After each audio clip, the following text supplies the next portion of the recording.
Bismillahirrahmanirrahim. Assalamualaikum warahmatullahi wabarakatuh. Pemirsa yang budiman, semoga kita selalu berada di dalam naungan rahmat Allah Subhanahu wa taala.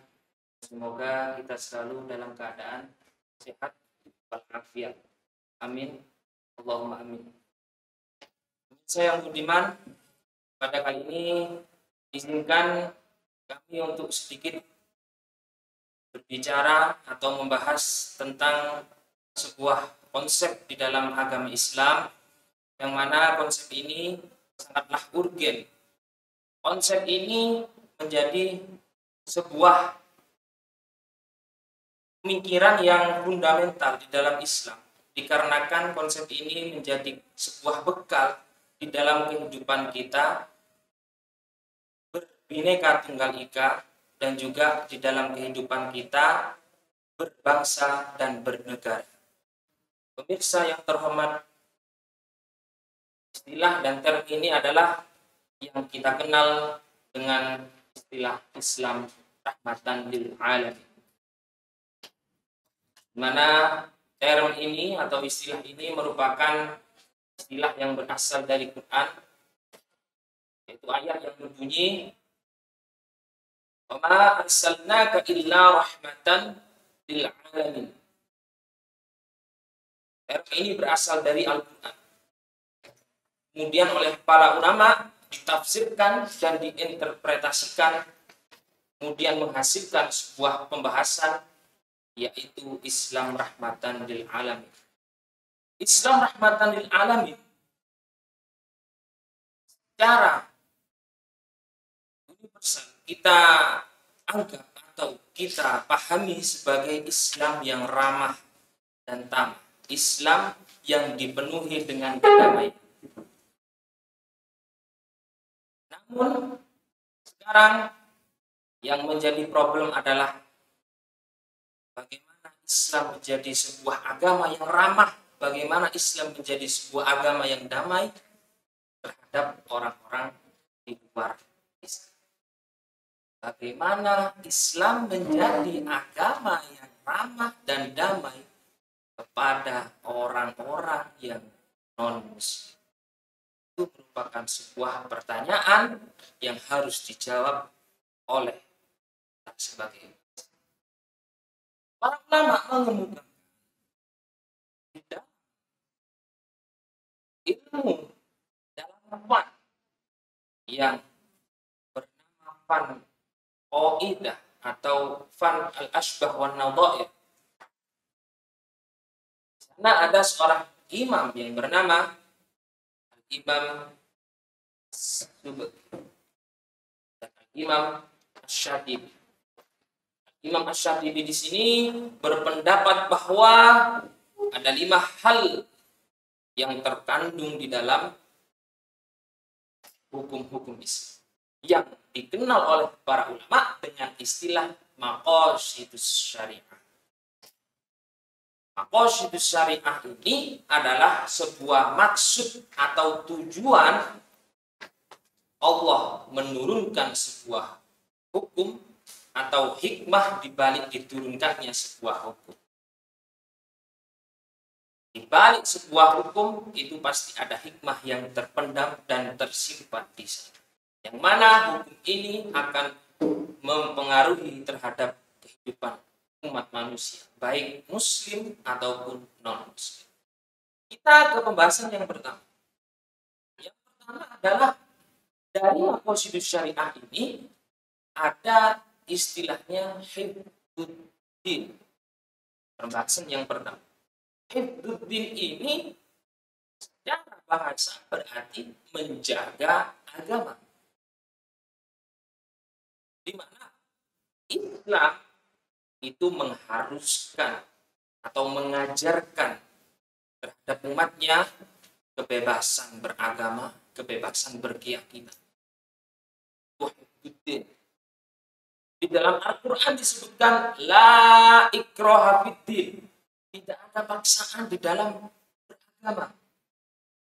Artinya bagaimana? Apapun agamanya, apapun keyakinannya, itu tidak ada paksaan. Tidak boleh sebagai umat muslim kita memaksa umat di luar Islam untuk memasuki agama Islam. Kemudian ada cerita di sini di mana Nabi Muhammad SAW begitu menyayangi kepada umat-umat non-muslim. Sebagai catatan, ini adalah sebuah cerita yang bisa kita ambil hikmahnya, di mana Nabi Muhammad SAW sangat menghargai terhadap keyakinan di luar Islam. Suatu ketika Nabi Muhammad SAW itu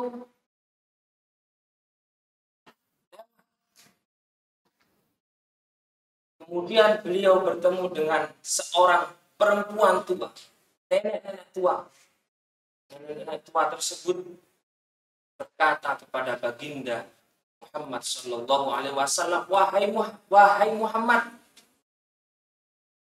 Muhammad itu penyihir, Muhammad itu orang yang pendusta, Muhammad itu tukang bohong.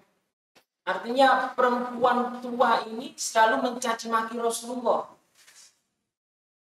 Tapi Rasulullah bertemu dengan wanita tersebut setiap hari, dan Rasulullah memberikan makan, memberikan hadiah terhadap perempuan tersebut di setiap harinya.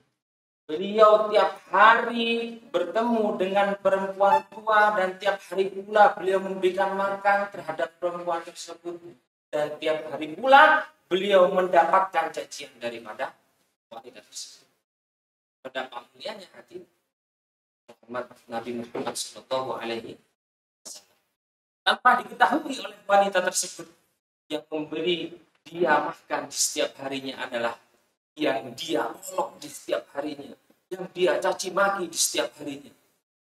Tanpa disadari oleh wanita tua tersebut, yang dimakan olehnya di setiap harinya adalah rezeki yang diberikan oleh orang yang dicaci maki oleh dirinya sendiri. Itu adalah sebuah kisah yang bisa kita ambil hikmahnya, di mana Rasulullah ini meskipun dicaci maki oleh orang yang non-muslim, itu beliau tetap menyayangi mereka. Kemudian Rasulullah juga mengutus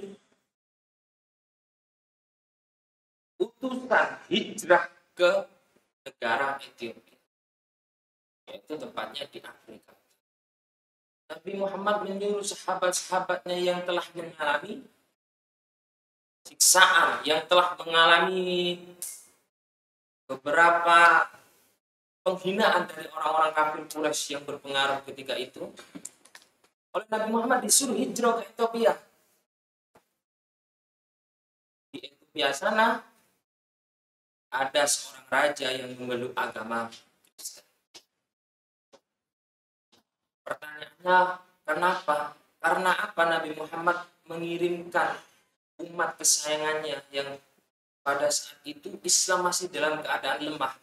Pada saat itu Islam masih lemah. Kemudian Rasulullah dikirimkan ke Ethiopia yang notabene adalah beragama Kristen. Kenapa Nabi Muhammad yang menyayangi umatnya dan ketika itu masih dalam keadaan lemah mengirimkan umatnya kepada negara yang notabene non-Islam? Alasannya satu, karena Nabi Muhammad sangat menghargai perbedaan berpendapat. Kita lanjut kepada pembahasan yang kedua. Yang kedua adalah hifdzun nafs. Artinya Islam itu menjamin kebebasan untuk hidup. Islam menjamin nyawa manusia. Oleh karena itu, Islam mengharamkan kepada umatnya untuk membunuh satu sama lain. Mengharamkan kepada umat muslim untuk membunuh sesama saudara, baik muslim ataupun non-muslim. Karena non-muslim sendiri itu ada beberapa istilah di dalam fikih yang kita ketahui. Pertanyaannya adalah, untuk apa Nabi Muhammad itu memerangi orang-orang kafir? Kemudian para khulafaur rasyidin, Sayyidina Abu Bakar, Sayyidina Umar, Sayyidina Utsman, dan Sayyidina Ali, apa mereka semua itu memerangi terhadap orang-orang kafir, maka itu juga harus kita jawab. Itu pertanyaan yang juga harus kita jawab. Di dalam Islam ada beberapa istilah terhadap non-muslim. Ada kafir harbi, ada kafir dhimmi, ada kafir kitab. Kafir harbi adalah kafir yang layak. Tapi ada beberapa catatan tentang kafir harbi ini. Kafir harbi ini adalah orang-orang kafir yang jelas-jelas menyatakan kebencian kepada negara Islam dan melakukan peperangan terhadap negara Islam yang tidak bersalah. Artinya orang kafir, orang non-muslim yang menyerang negara Islam tanpa sebab dan tanpa alasan. Itu adalah kafir harbi. Itu yang boleh dibunuh. Kemudian ada kafir dhimmi. Kafir dhimmi adalah kafir yang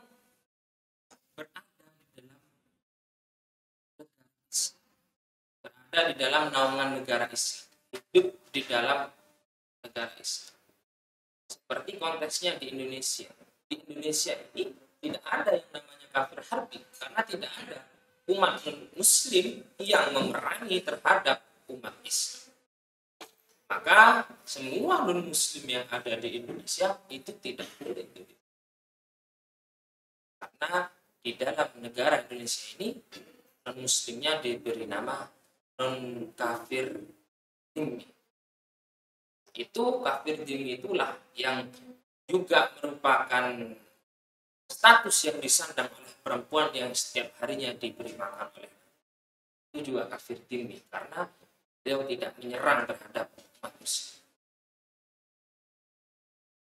Selanjutnya, para pemirsa yang budiman, pembahasan yang ketiga adalah hifdzul mal, menjaga harta. Artinya, orang-orang Islam, umat muslim itu diberi jaminan untuk memiliki hartanya masing-masing. Oleh karena itu, umat Islam diharamkan untuk mencuri. Allah berfirman, "As-sariqu was-sariqatu faqta'u aydiyahuma bima kasaba nakalan." Artinya, orang yang mencuri maka potonglah kedua kaki. Itulah umat Allah Subhanahu wa taala memberikan hikmah di balik pengharaman terhadap perbuatan mencuri, yaitu agar umat manusia bebas memiliki hartanya masing-masing dan juga berhak memiliki hartanya masing-masing. Selanjutnya adalah yang keempat, yaitu hifdzul aqli. Hifdzul aqli ini berarti menjaga pikiran. Hifdzul aqli menjaga pikiran, artinya di dalam hukum-hukum Islam itu ada hikmah, yaitu hifdzul aqli. Maksudnya di dalam setiap hukum itu yaitu hifdzul aqli. Di dalam hukum pengharaman narkoba, di dalam hukum pengharaman meminum khamar, tujuannya apa? Hikmahnya apa di balik itu? Yaitu agar menjaga pikiran manusia. Menjaga pikiran manusia agar tetap sehat dan juga menjaga akal sehat manusia. Termasuk daripada hifdzul aqli adalah kebebasan berpendapat atau yang dikenal dengan demokrasi. Artinya semua orang itu berhak untuk mengutarakan suaranya. Semua orang berhak untuk berpendapat, bebas untuk berpendapat. Dengan catatan pendapatnya itu bisa dipertanggungjawabkan. Termasuk daripada salah satu hifdzul aqli, itu menjaga pemikiran. Jadi tidak boleh melarang seseorang untuk berpikiran demikian. Tidak boleh melarang seseorang untuk berpikiran demikian. Itu termasuk salah satu bagian daripada hifdzul aqli. Yang terakhir, para pemirsa yang budiman, adalah hifdzul ailah, yang kita kenal dengan bahasa jaminan atau untuk melindungi keturunan. Karena di sini Islam mengharamkan yang namanya zina. La taqrabuz zina innahu kana fahishatan wa maqta wa sa'a sabila. Janganlah engkau dekati zina. Janganlah engkau dekati zina, apalagi menyentuhnya. Di dalam ilmu usul fiqh itu dinamakan dengan kaidah aulawiyah. Artinya mendekat saja tidak boleh, apalagi menyentuh. Artinya mafhum atau yang tersirat daripada ayat itu adalah memiliki arti yang sangat besar. Mendekat saja tidak boleh, apalagi menyentuhnya. Saking tidak diperbolehkannya zina, saking dosanya itu besar, saking besarnya dosa zina, sampai mendekat zina saja tidak boleh. Karena zina itu bisa merusak keturunan. Para pemirsa yang dirahmati Allah, di lain 5 pilar ini ada istilah tawasud, ta'adul, dan tawazun. Di mana 5 pilar ini adalah 3 pilar ini adalah sebuah pilar yang juga digunakan untuk kita beragama sebagai agama rahmatan alamin.